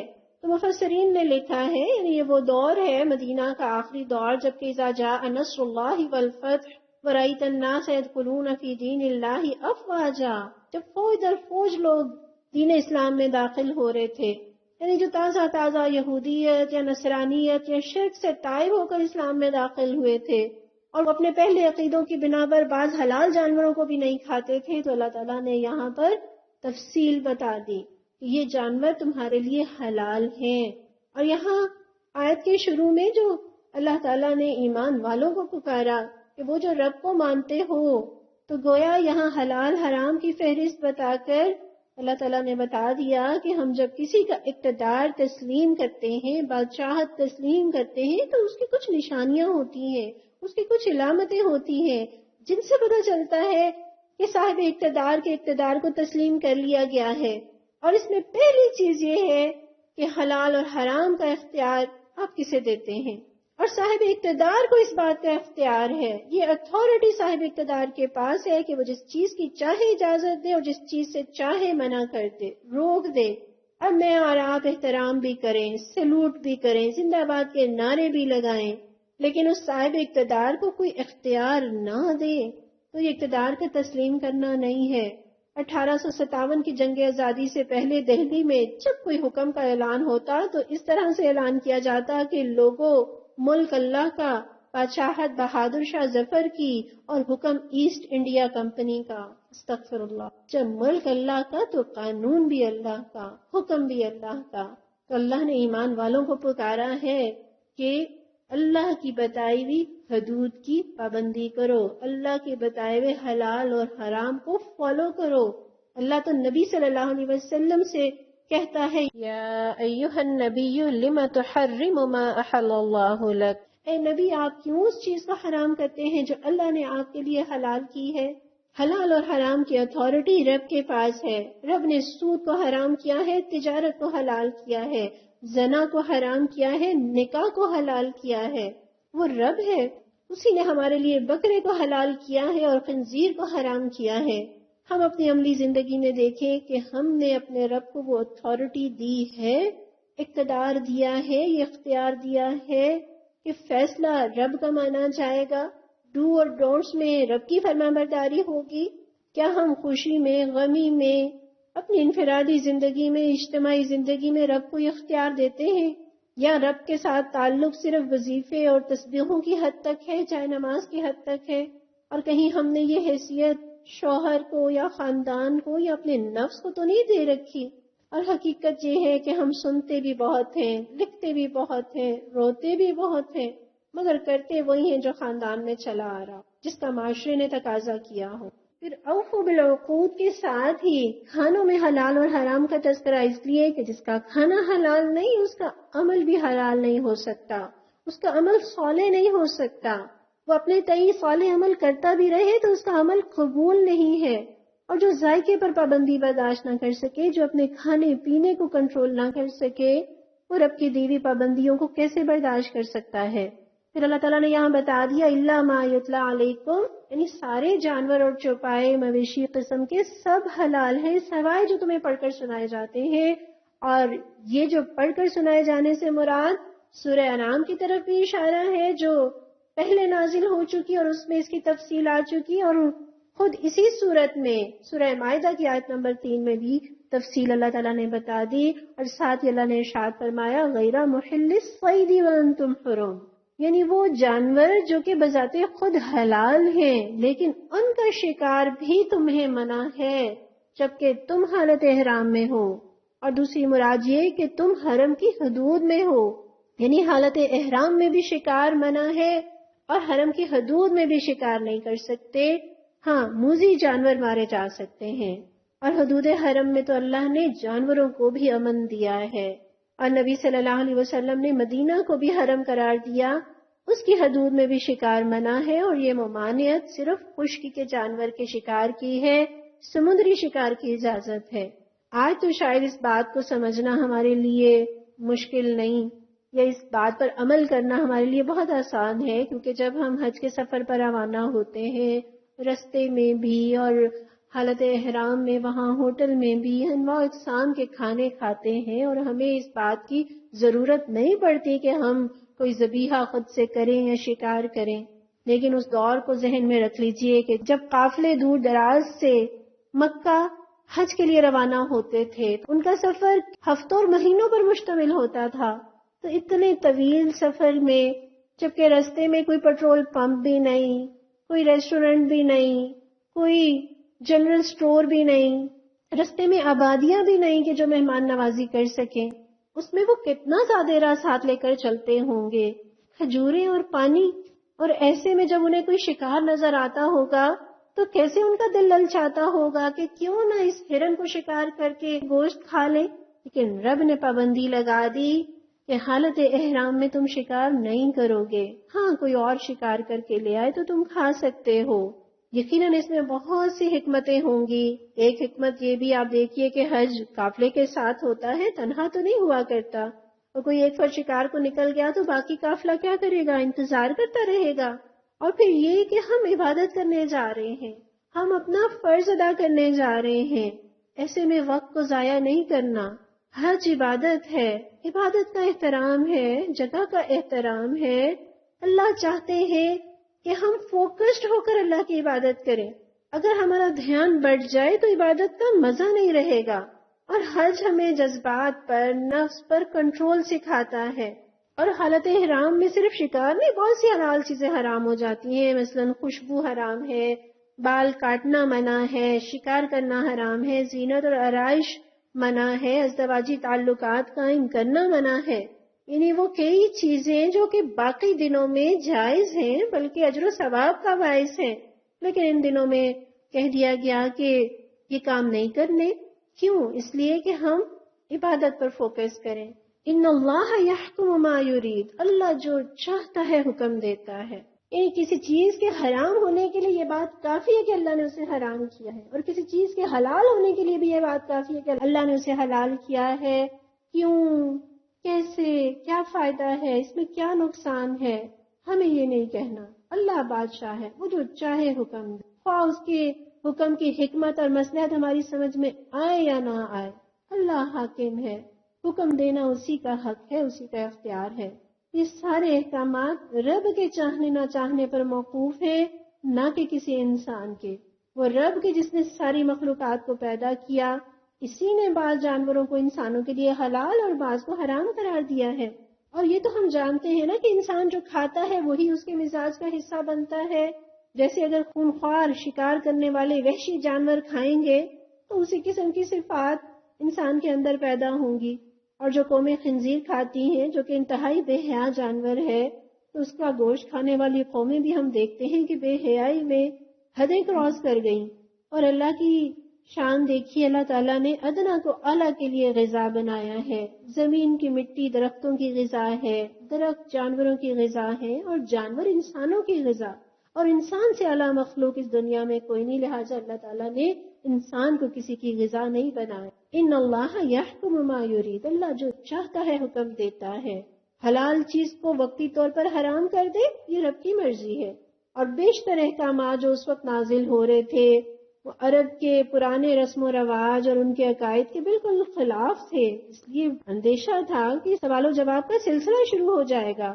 یہ حکم کیوں، یہ حلال کیوں، وہ حرام کیوں. اللہ نے ان اللہ یحکم ما یرید کہہ کر چرمگوئیوں کا دروازہ ہی بند کر دیا. جب انسان نے بندہ ہونے کا اور اللہ کے بادشاہ ہونے کا اقرار کر لیا تو اب قیل و قال کیسی. کھانے میں حلال اور حرام کا تسلیم کیا جانا ہماری غیر مشروط اطاعت کی علامت ہے. اور یہ ذہن میں رہے کہ حلت اور حرمت میں حفظان صحت کے اصولوں کی بھی اہمیت ہے، لیکن اس سے بڑی حقیقت یہ ہے کہ یہ چیزیں اخلاقی اعتبار سے نقصان دہ ہیں. جو چیزیں اللہ نے کھانے کو حرام کی ہیں وہ ضمیر کو مردہ کرنے والی ہیں، عمل کو مفلوج اور ذہن کو پراگندہ کرنے والی ہیں، اور ان باتوں کے معلوم کرنے کا ذریعہ ہمارے پاس نہیں ہے. اسی لیے ان اللہ یحکم ما یرید، جو اللہ نے چاہا وہ ہمیں حکم دیا، وہ جانتا ہے، وہ خالق اور مالک ہے. ہاں، اگر کسی چیز کی حکمت پتہ چل جائے تو ایمان میں اضافہ ہوتا ہے. جیسے حضرت ابراہیم علیہ السلام نے کہا تھا کہ پروردگار میں دیکھنا چاہتا ہوں تو مردوں کو کیسے زندہ کرتا ہے. کیف تحیی الموتى، اللہ تعالیٰ نے فرمایا تھا اولم تؤمن، کیا تو ایمان نہیں رکھتا؟ انہوں نے فرمایا تھا بلا، کیوں نہیں، ولکن لیطمئن قلبی، لیکن اس لیے کہ میرے دل کو مزید اطمینان مل جائے. تو کسی حکم کی حکمت معلوم ہو جائے تو ایمان پر اطمینان بڑھ جایا کرتا ہے، لیکن حکمت معلوم ہو جانا ماننے کے لیے شرط نہیں. سورہ مائدہ کی آیت نمبر 2، یا ایھا الذین آمنوا، اے لوگو جو ایمان لائے ہو، لا تحلوا، نہ بے حرمتی کرو، شعائر اللہ، اللہ کی نشانیوں کی، ولا الشہر الحرام، اور نہ ہی حرمت والے مہینوں میں سے کسی مہینے کی، ولا الہدی، اور نہ قربانی کے جانور کی، ولا القلائد، اور نہ ان جانوروں کی جن کی گردنوں میں نظر خداوندی کی علامت کے طور پر پٹے پڑے ہوئے ہوں، ولا آمین البیت الحرام، اور نہ ہی بیت الحرام کا قصد کرنے والوں کو چھیڑو، یبتغون، وہ چاہتے ہیں، فضلا من ربہم، اپنے رب کا فضل، ورضوانا، اور خوشنودی، وَإِذَا حَلَلْتُمْ، اور جب تم احرام کھول دو، فَاصْطَادُوا، تو تم شکار کر سکتے ہو، وَلَا يَجْرِمَنَّكُمْ، اور نہ اکسائے تمہیں، شَنَآنُ قَوْمٍ، کسی قوم کا بغض یا کسی قوم سے دشمنی، ان صدوکم، کہ انہوں نے روکا تھا تمہیں، عن المسجد الحرام، مسجد حرام سے، ان تعتدوا، کہ تم بھی زیادتی کرنے لگو، وَتَعَاوَنُوا عَلَى الْبِرِّ وَالتَّقْوَى، اور نیکی اور پرہیزگاری کے کاموں میں ایک دوسرے کے ساتھ تعاون کرو، وَلَا تَعَاوَنُوا عَلَى الْإِثْمِ وَالْعُدْوَانِ، اور گناہ اور زیادتی کے کاموں میں ایک دوسرے کے ساتھ تعاون نہ کرو، وَاتَّقُوا اللَّهَ، اور اللہ سے ڈرتے رہو، ان اللہ شدید العقاب، بے شک اللہ سخت سزا دینے والا ہے. یہاں اللہ تعالیٰ نے اہل ایمان کو پھر مخاطب کیا ہے، یعنی اللہ تعالیٰ نے مجھے اور آپ کو مخاطب کر کے کہا ہے کہ دیکھو اللہ کے شاعر کی بے حرمتی نہ کرنا۔ شاعر کسے کہتے ہیں؟ شعیرہ کی جمع ہے، اور شعیرہ کہتے ہیں آئیڈینٹی کو، سلوگن کو، علامت کو، یوں کہہ لیجئے کسی چیز کا شعور بیدار کرنے والی چیز کو۔ اور شاعر اللہ سے مراد وہ چیز کا جس کا رب کے ساتھ خاص تعلق ہو، اس بنا پر اس کی تکریم کی جاتی ہو، یعنی وہ چیزیں کہ جنہیں دیکھ کر اللہ یاد آتا ہے۔ تو شاعر کا احترام کرنا ہے، اور شاعر سے مراد بعض مفسرین نے ان سے حج اور عمرے کے مناسک مراد لیے ہیں، یا حج اور عمرے کے مقامات بھی مراد لیے ہیں، یعنی طواف کرنا، سعی کرنا، قربانی کرنا، بال کاٹنا، اور صفا اور مروہ اور بیت اللہ، حرم، منا، مزدلفہ، عرفات، یہ ساری جگہیں اللہ کی نشانیاں ہیں، انہیں دیکھ کر اللہ یاد آتا ہے۔ تو ان جگہوں کی تکریم کرنا، ان عبادت کے طریقوں کا احترام کرنا، ان کی توہین نہ کرنا، ان کی تعظیم کرنا۔ مثلا بیت اللہ میں ہے تو اس کی بے حرمتی کیا ہوگی؟ وہاں شور و غل کرنا، لڑائی جھگڑا کرنا، دھکم تیل کرنا۔ حرم میں طواف کر رہے ہیں اور فون کے اوپر کسی انڈین گانے کی ٹون بج رہی ہے، یہ اللہ کے گھر کی بے حرمتی ہے۔ حرم میں بیٹھے ہیں اور مسلسل تصویریں کھنچ رہی ہیں، سیلفیاں بن رہی ہیں، ویڈیوز بن رہی ہیں، یہ اللہ کے گھر کو بے توقیر کرنا ہے۔ پھر وہاں چوری کرنا، وہاں بلا ضرورت مانگنا، وہاں گندگی پھیلانا، یہ بھی شعائر اللہ کی بے حرمتی ہے۔ یا ایسا لباس پہننا جو اللہ کے حکم کے خلاف ورزی کے زمرے میں آتا ہو۔ اسی طرح اذان اللہ کا شعار ہے، اذان کی آواز سے اللہ کی یاد آتی ہے۔ اذان کا مذاق اڑانا، اذان کے دوران اپنی گفتگو اور ہنسی مذاق اور لغویات کو جاری رکھنا، یہ اذان کی بے توقیری ہے۔ پھر مسجد اللہ کا شعار ہے، اس کا احترام، اس کی صفائی، اس کے ساتھ دل کو جڑا رکھنا، اس کا اہتمام کرنے کی ضرورت ہے۔ پھر مسجد کے مینار، یہ بھی اللہ کے شعار ہیں۔ ممبر و محراب اللہ کے شعار ہیں۔ قرآن اللہ کا شعار ہے، قرآن کو دیکھ کر رب کی یاد آتی ہے۔ اس کا احترام کرنا، اور اس کا احترام صرف یہ نہیں ہے کہ اس کی طرف پیٹھ نہ کرنا یا اسے زمین پر نہ رکھنا، یہ بھی احترام میں آتا ہے، لیکن قرآن میں اللہ کے حکموں کا مذاق نہ اڑایا جائے۔ اللہ کے احکامات کا احترام کرنا، یہ شاعر اللہ کا احترام ہے۔ گویا پورا دین اور اس کی شریعت اور رب کے احکامات اللہ کا شعار ہیں۔ پھر اللہ تعالیٰ نے خاص طور پر ارشاد فرمایا وَالشَّهْرَ الْحَرَامَ، حرمت والے مہینوں کا احترام کرو۔ حرمت والے مہینے کون سے ہیں؟ بخاری کی حدیث میں آتا ہے، آپ صلی اللہ علیہ وسلم نے حجۃ الوداع کے موقع پر فرمایا کہ سال کے 12 مہینے ہیں، جن میں 4 حرمت والے ہیں، 3 مسلسل ہیں، ذوالقعدہ، ذوالحجہ، محرم، اور ایک رجب جو جمادی الاخری اور شعبان کے درمیان ہے۔ گویا یہ 4 مہینے قابل احترام ہیں۔ ہمیں کبھی یاد آیا ذوالقعدہ میں کہ یہ حرمت والا مہینہ ہے؟ رجب کے مہینے میں کبھی یاد آیا کہ یہ حرمت والا مہینہ ہے؟ ذوالحجہ اور محرم تو پھر بھی کسی طرح سے ہم اس کا احترام کرتے ہیں، لیکن ان باقی 2 مہینوں کو تو ہم بھول ہی جاتے ہیں۔ تو ان مہینوں کا احترام، اس میں لڑائی جھگڑا نہ کیا جائے، اس میں گناہ نہ کیے جائیں، گناہ ویسے بھی منع ہے، لڑائی جھگڑا ویسے بھی منع ہے، لیکن ان دنوں میں تو خاص طور پر گویا یہ پریکٹس کرنے کے مہینے ہیں۔ آپ دیکھیے رمضان میں بھی ایک اور طرح کا ماحول ہوتا ہے، نیکی کا ماحول ہوتا ہے۔ ربیع الاول میں بھی ایک اور ہی فضا ہوتی ہے، اور ان کے ساتھ یہ 4 مہینوں کا احترام، گویا سال کے 6 مہینوں میں ہم یہ پریکٹس کرتے ہیں کہ ہم گناہوں سے اپنے آپ کو بچائیں اور اپنے رب کو راضی کرنے کی کوشش کریں اور اپنے جھگڑوں کو ختم کریں۔ تو انشاءاللہ یہ 6 مہینوں کی پریکٹس ہمیں پورا سال ان برائیوں سے دور رکھے گی۔ پھر فرمایا وَلَلْهَدْيَ، قربانی کے جانوروں کی بھی بے حرمتی نہ کرنا۔ اس دور میں تو جو لوگ احرام باندھ کر حج کے سفر پر روانہ ہوتے تھے، وہ قربانی کے جانوروں کو ساتھ لے کر چلا کرتے تھے۔ تو وہ دور کے جب لوگ ڈاکے ڈالتے تھے، لوٹ مار کرتے تھے، اس میں بھی وہ ان حاجیوں کا احترام کرتے، ان جانوروں کا احترام کرتے جو قربانی کے لیے لے جائے جاتے تھے۔ آج ہمیں بے شک اس کی ضرورت نہیں، ہم الحمدللہ حج کے لیے روانہ ہوتے ہیں اور وہاں ہمارے لیے پہلے سے مکتب کی طرف سے انتظام ہوتا ہے اور وہ ہماری طرف سے قربانیاں کرتے ہیں۔ لیکن ہم یہ دیکھیں کہ عید الاضحیٰ کے موقع پر جو ہم قربانی کرتے ہیں، کیا ان قربانی کے جانوروں کا ہم احترام کرتے ہیں؟ ہمارے خاندانوں میں، ہمارے ارد گرد ماحول اور معاشرے میں کتنے لوگ ایسے ہیں جو بلی اور کتے کو تو بڑی محبتوں سے پالتے ہیں. وہ صوفے پر بیٹھے ہیں تو بلی ساتھ آ کر بیٹھی ہے، وہ بیڈ پر ہے تو کتا ان کے ساتھ موجود ہے، انہیں لے کر سیر کرانے لے جایا جا رہا ہے، انہیں رفع حاجت کے لیے لے جایا جا رہا ہے، ان کے گردنوں میں خوبصورت پٹے ڈالے ہوئے ہیں، سردیوں میں ان کو ایک خوبصورت گرم لباس پہنایا جا رہا ہے، ان کی ٹرانسپورٹیشن کے لیے ایک جگہ سے دوسری جگہ لے جانے کے لیے اتنے خوبصورت کیج بنائے جاتے ہیں، خریدے جاتے ہیں، ان کی خوراک اتنی مہنگی لی جاتی ہے، ان کی تو اتنی عزت، ان سے اتنی محبت، ان کا اتنا احترام، اور قربانی کے جانور پر ناک بھو چڑھاتے ہیں. چاہتے ہیں کہ گھر میں قربانی کا جانور آئے ہی نہ کہ گندگی ہوگی، گھر میں قربانی ہو ہی نہ کہ خون بہے گا، غلاظت کون سا میٹے گا. وہ چاہتے ہیں کہ کسائی ہی قربانی کر دے اور پیکٹ ان کے گھر آ جائیں. ہمیں اپنے رویوں پر غور کرنے کی ضرورت ہے. اتنی محبت تو قربانی کے جانور سے کریں جتنی ہم بلی اور کتے سے کرتے ہیں. پھر اللہ تعالیٰ فرماتے ہیں وَلَلْقَلَائِدِ، اور وہ جانور جن کی گردنوں میں نظر خداوندی کی علامت کے طور پر پٹے پڑے ہوئے ہوتے ہیں. اس دور میں اس علامت کے طور پر کہ یہ قربانی کے جانور ہیں، ان کی گردنوں میں ہار ڈال دیا جاتا تھا، بعض اوقات اس میں جوتی پرو کر ڈال دی جاتی تھی تاکہ دور سے پتہ چلے کہ یہ قربانی کے جانور ہیں.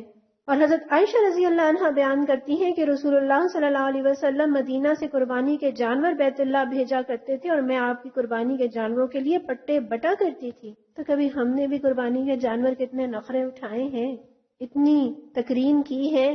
اللہ تعالیٰ قرآن میں فرماتے ہیں وَمَن يُعَظِّمْ شَعَائِرَ اللَّهِ فَإِنَّهَا مِن تَقْوَى الْقُلُوبِ، کہ جو اللہ کے شعائر کی تعظیم کرے، احترام کرے، تو بے شک یہ دلوں کے تقوی سے ہے.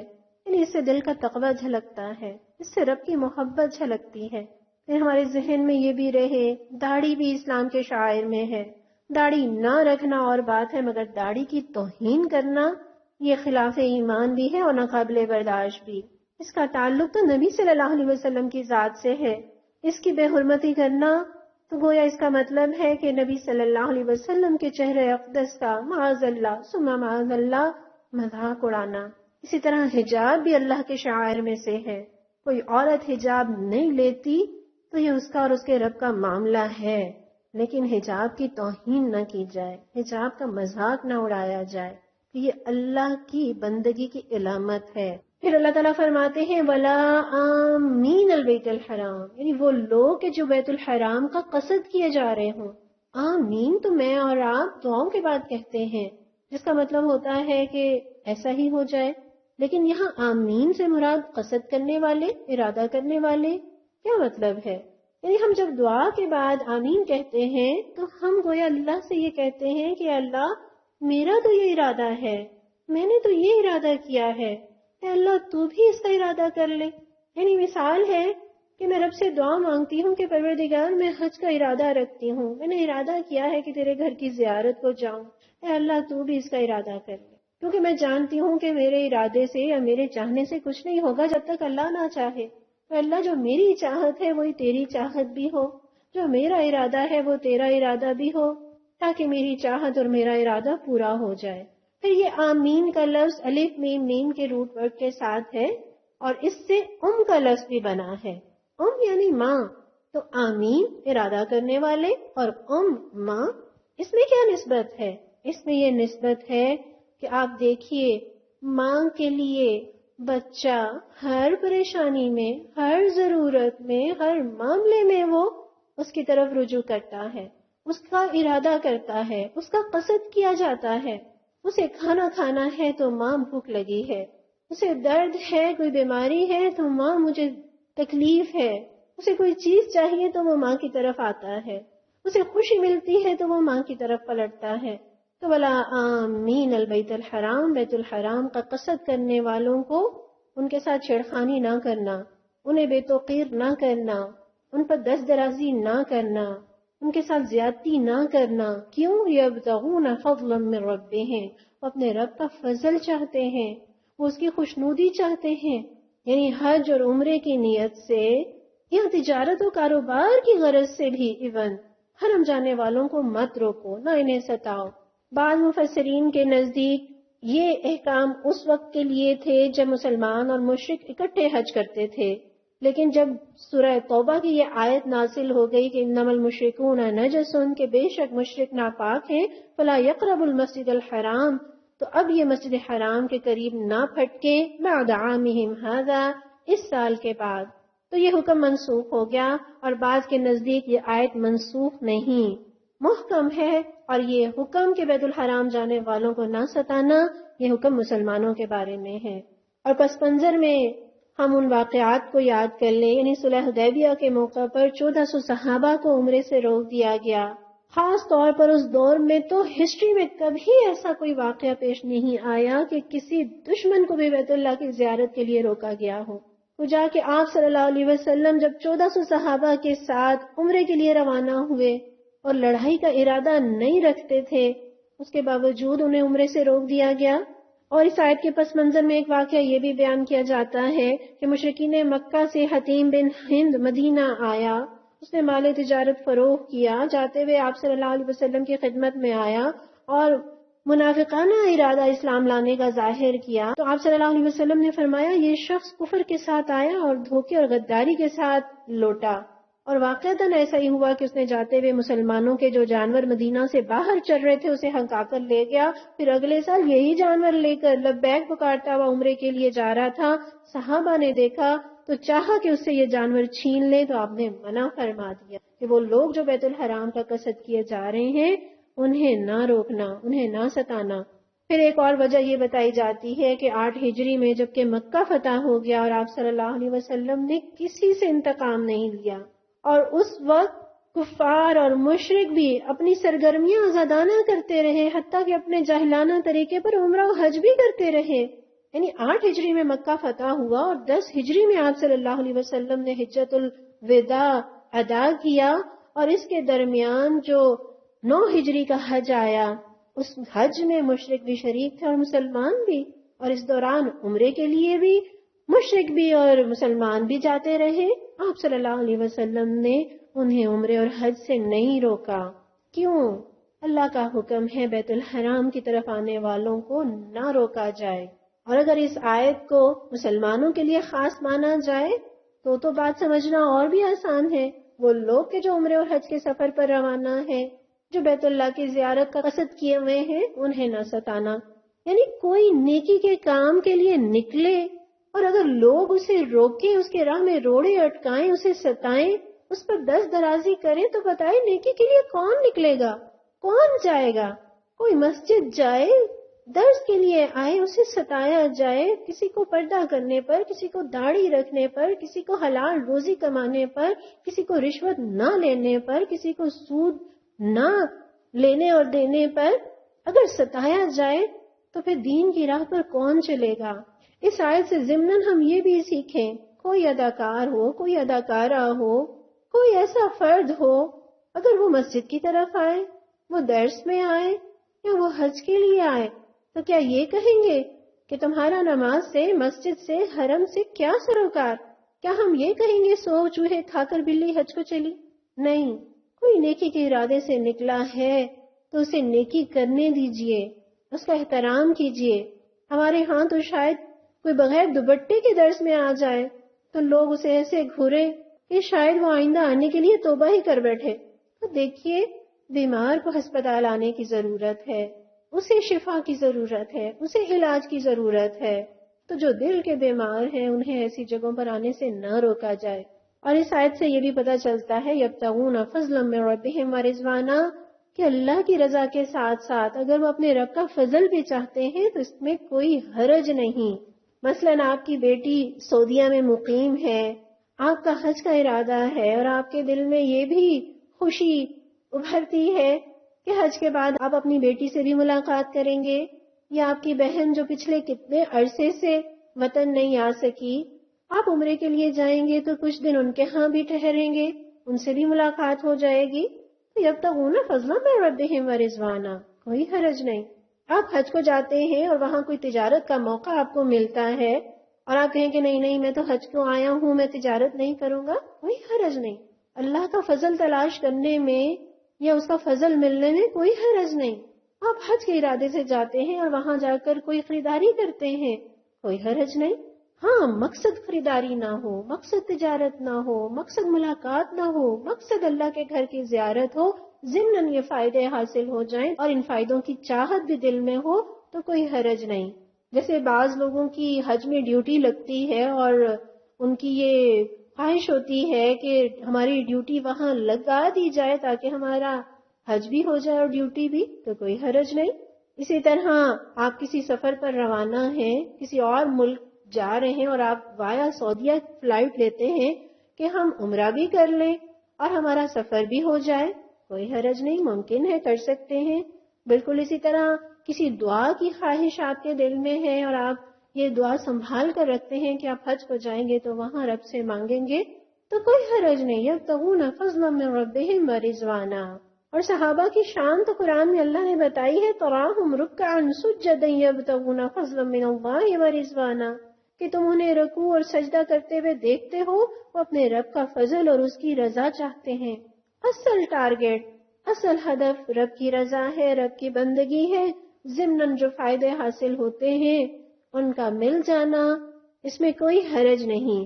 پھر اللہ نے فرمایا وَإِذَا حَلَلْتُمْ فَاصْطَادُوا، جب تم احرام کھول دو تو شکار کر سکتے ہو. یعنی اب شکار جائز ہے، یہ معنی نہیں کہ اب ضرور ہی شکار کرو. پھر فرمایا وَلَا يَجْرِمَنَّكُمْ شَنَآنُ قَوْمٍ أَن صَدُّوكُمْ عَنِ الْمَسْجِدِ الْحَرَامِ، یہ تمہیں کسی قوم کی دشمنی اس بات پر نہ اکسائے، نہ برانگیختہ کرے کہ انہوں نے تمہیں مسجد حرام آنے سے روکا تھا، ان تعتدوا، کہ تم بھی ان پر زیادتی کر بیٹھو. یہ شنآن وہی لفظ ہے جو سورہ کوثر میں ہم پڑھتے ہیں اِنَّ شَانِئَکَ هُوَ الْأَبْتَرُ. اور یہ یجریمنکم، یہ جرما لفظ جو ہے برانگیختہ کرنا اور کسی کام پر اکسانا کے معنوں میں آتا ہے. گویا یہاں بتایا جا رہا ہے کہ اگرچہ ان مشرکین نے تمہیں 6 ہجری میں اور اس سے پہلے مسجد حرام جانے سے روک دیا تھا، لیکن تم ان کے روکنے کی وجہ سے ان سے دشمنی کی بنا پر حد سے نہ بڑھنا. دشمن کے ساتھ بھی درگزر کا درس دیا جا رہا ہے، حلم کا درس دیا جا رہا ہے، برداشت کا درس دیا جا رہا ہے. اور کب؟ جب تم اقتدار میں ہو، تم طاقت میں ہو، حیثیت اور پوزیشن ہے تمہاری کہ تم بدلہ لے سکتے ہو، عدل سے کام لو. دیکھو انصاف کا دامن نہ چھوٹے. تو اس طرح قرآن اپنے ماننے والوں کی دیکھیں کیسی تربیت کرتا ہے. یہاں یہ نہیں کہ ہوا کا رخ دیکھ کر بات کی جاتی ہو، بلکہ بات وہ کی جاتی ہے جو ہوا کا رخ موڑ دے. اس وقت میں جب لوگ غصے میں بھڑک رہے ہوں، اس وقت اللہ نے دست درازی سے منع فرمایا کہ کہیں طاقت کے نشے میں حق سے دور نہ چلے جانا، زیادتی نہ کر بیٹھنا. اور یہ کن لوگوں کے لیے سبق دیا جا رہا ہے؟ وہ لوگ کہ جنہوں نے ستایا، مذاق اڑایا، خون بہایا، ہجرت پر مجبور کر دیا، ظلم ڈھائے، پھر بھی فرمایا دیکھو مشتعل نہ ہو جانا، اگریسو نہ ہو جانا. اور اگر اس آیت کو میں اور آپ اپنی عملی زندگی میں لیں، وَلَا يَجْرِمَنَّكُمْ شَنَآنُ قَوْمٍ، کسی قوم سے دشمنی تمہیں اس بات پر نہ اکسائے کہ تم زیادتی کرو، تو ذرا سوچئے. میری اور آپ کی نہ صحیح لیکن لوگوں میں یہ مثالیں ضرور موجود ہیں کہ جب ساس جوان تھی، اس کا دور تھا تو اس نے ظلم ڈھائے، ستایا. اب وہ بوڑھی ہے، تمہارے دستے نگر ہے. کیا قرآن یہ حکم دیتا ہے کہ اب بدلہ لے لو؟ نہیں. وَلَا يَجْرِمَنَّكُمْ شَنَآنُ قَوْمٍ. کسی کی یہ مثال بھی ہو سکتی ہے، شوہر نے اپنے دور میں زیادتیاں کی، دھوکے دیے، مارتا پیٹتا رہا، کچھ بھی ممکن ہے. اب وہ بیمار ہیں، لاچار ہیں، تم بھی حساب برابر کر لو؟ نہیں. وَلَا يَجْرِمَنَّكُمْ شَنَآنُ قَوْمٍ. یا یہ مثال لے لیجئے، پہلے آپ تنگ دست تھے، کسی نے آپ کو پوچھا تک نہیں، اب آپ مالدار ہیں، لہٰذا آپ ان رشتہ داروں کو منہ بھی نہ لگانا. نہیں، قرآن کہتا ہے وَلَا يَجْرِمَنَّكُمْ شَنَآنُ قَوْمٍ. پارٹیاں برسر اقتدار آتی ہیں، سارا زور پچھلی حکومت سے بدلہ لینے میں لگا دیتی ہیں، سارا دماغ، ساری صلاحیتیں اور عدالتیں اور پولیس، انہیں کو کسی طرح سے کٹہرے میں لانے کے لیے وہ صلاحیتیں صرف کی جاتی ہیں. وَلَا يَجْرِمَنَّكُمْ شَنَآنُ قَوْمٍ. دیکھو ٹھیک ہے کسی دوسرے نے تم پر زیادتی کی تھی، لیکن اب اللہ نے تمہیں حیثیت دی ہے، تمہیں اقتدار دیا ہے، تمہیں قوت دی ہے، تمہیں موقع دیا ہے، تو دیکھو تم زیادتی نہ کرنا، کسی کی دشمنی میں تم مجرم نہ بن جانا. پھر دیکھیے کیسی جامع آیت ہے، وَتَعَاوَنُوا عَلَى الْبِرِّ وَالتَّقْوَىٰ، نیکی اور پرہیزگاری کے کاموں میں ایک دوسرے کے ساتھ تعاون کرو، اور گناہ اور زیادتی کے کاموں میں ایک دوسرے کے ساتھ تعاون نہ کرو۔ بڑی ہی جامع آیت اور بڑا اہم اصول ہے جو مسلمان کی قدم قدم پر رہنمائی کرتا ہے۔ اور بر کیا ہے؟ ہر قسم کا نیک کام کرنا بر ہے۔ اور تقویٰ کیا ہے؟ برائی کو ترک کر دینے کا نام تقویٰ ہے۔ جس طرح سیدنا نواس بن سمعان رضی اللہ عنہ بیان کرتے ہیں کہ میں نے رسول اللہ صلی اللہ علیہ وسلم سے نیکی اور گناہ کے بارے میں سوال کیا تو آپ نے فرمایا نیکی اچھا اخلاق ہے اور گناہ وہ ہے جو تیرے سینے میں کھٹکے اور تو اس بات کو ناپسند جانے کہ لوگ اس پر مطلع ہوں۔ یعنی ہر وہ چیز گناہ ہے جو سینے میں شک پیدا کرے، کھٹک پیدا کرے، اور جس کے لیے ہم یہ چاہیں کہ یہ کسی کو پتہ نہ چلے تو سمجھ جائیں یہ گناہ ہے۔ تو ہر نیکی میں ایک دوسرے کے ساتھ تعاون کرو۔ کتنا اجر ہے اس کا! سیدنا زید بن خالد رضی اللہ عنہ بیان کرتے ہیں کہ رسول اللہ صلی اللہ علیہ وسلم نے فرمایا کہ جس نے اللہ کے راستے میں کسی جہاد کرنے والے کو جہاد کا سامان تیار کر کے دیا، بلا شبہ اس نے خود جہاد کیا۔ اور جو شخص جہاد کرنے والے کا اس کے گھر میں بھلائی کے ساتھ اس کا جانشین بنا تو یقیناً اس نے بھی جہاد کی۔ یعنی نیکی کے کام میں تعاون کرنا ایسا ہے گویا خود نیکی کرنا۔ مسند بزار کی روایت ہے نا، الدال علی الخیر کفاعلہ، نیکی کی طرف دعوت دینے والا ایسا ہی ہے جیسا نیکی کرنے والا۔ پھر ایک حدیث کا مفہوم یہ بھی ہے کہ جو شخص ہدایت کی طرف لوگوں کو بلائے اسے ان تمام کے برابر ثواب ملے گا جو قیامت تک آئیں گے اور اس کی تابعداری کریں گے، لیکن ان کے ثواب میں سے گھٹا کر نہیں۔ اور جو شخص کسی کو برائی کی طرف چلائے تو قیامت تک جتنے لوگ اس برائی کو کریں گے ان سب کا جتنا گناہ ہوگا وہ سارا اس اکیلے کو ہوگا، لیکن ان کے گناہ گھٹا کر نہیں۔ گویا نیکی کو تعاون دیں گے، نیکی پھیلے گی، اور جتنی پھیلے گی اتنی ہمارے کھاتے میں نیکیاں لکھی جائیں گی، اور برائی میں جتنا ہمارا ہاتھ ہوگا اور اس کے ذریعے جتنی برائی پھیلے گی اس سارے گناہ اور سارے وبال میں ہم حصے دار ہوں گے۔ اور یہ تعاون کا لفظ گویا نیکی کے کام میں تعاون لو بھی اور دو بھی، یعنی یہ نہیں ہے کہ نیکی کا کام میں خود ہی کروں گی، کوئی میری مدد کرنا چاہے تو میں کہوں کہ نہیں مجھے آپ کی مدد کی ضرورت نہیں۔ یعنی آپ نیکی کے کام میں مدد لیجئے بھی اور مدد دیجئے بھی۔ کسی سے مدد لینا گناہ نہیں، شرک نہیں، ظاہری اسباب میں مدد مانگی جا سکتی ہے، حتیٰ کہ کافر سے بھی مدد لی جا سکتی۔ آپ صلی اللہ علیہ وسلم کے بارے میں ہم جانتے ہیں کہ جب آپ کے وصال کا وقت آیا تو آپ کی زرہ ایک یہودی کے ہاں اناج کے عوض رہن رکھی ہوئی تھی۔ تو کسی سے مدد مانگنا نہ یہ شرک ہے اور نہ یہ جرم۔ جیسے ماں سے روٹی مانگنا یہ شرک نہیں، لیکن یہ یاد رہے کہ مری ہوئی ماں سے اگر کوئی روٹی مانگے گا تو یہ شرک ہو جائے گا۔ اور تعاون کے بغیر تو زندگی گزر ہی نہیں سکتی، نہ کسی عام آدمی کی نہ بادشاہ کی۔ ہر انسان زندگی کے ہر شعبے میں لاکھوں انسانوں کے تعاون کا محتاج ہے، حتیٰ کہ مرنے کے بعد بھی تعاون کا محتاج ہے۔ وَتَعَاوَنُوا عَلَى الْبِرِّ وَالتَّقْوَىٰ، گویا تعاون کی بنیاد نہ قوم ہو، نہ نسب، نہ خاندان، بلکہ کیا ہے؟ تم سب ایک ماں کی اولاد ہو۔ انما المؤمنون اخوہ، اہل ایمان سب بھائی بھائی ہیں، اور ضروری نہیں تعاون کوئی مانگے تو کریں، بن مانگے نیکی کے کام میں تعاون کیجیے، فائدے کے بغیر بھی تعاون کیجیے اور تعاون لیجیے۔ اور آپ یہ دیکھیے کہ اللہ تعالیٰ نے ہر انسان کو جس کام کے لیے پیدا کیا ہے اللہ نے اس کام کی رغبت اس کے دل میں ڈال دی، بغیر کسی جبر کے وہ اس کام کو اپنی زندگی کا مشن بنا لیتا ہے، اس سے اپنی روزی بھی حاصل کرتا ہے۔ یعنی کوئی ڈاکٹر ہے تو آپ اس سے سنیں گے کہ مجھے بچپن سے ہی ڈاکٹر بننے کا شوق تھا، کوئی انجینئر ہے تو بچپن میں ہی اس کے اندر یہ جراثیم موجود تھے۔ تو اللہ اس کام کی رغبت بھی اس کے دل میں ڈال دیتا ہے، وہ اس کام میں محنت کرتا ہے، اس سے اپنی روزی حاصل کرتا ہے، اور یہ پورا سسٹم جو بنتا ہے اس میں انسان کی ساری ضروریات آپ دیکھیں کچھ پیسے خرچ کر کے مل جایا کرتی ہیں، پکا پکایا کھانا، سلا سلایا لباس، تیار مکان، کہاں کہاں کا سامان، کہاں کہاں کا انسان آپ کی خدمت پر مامور، یہ سب تعاون کے نتیجے میں ہے۔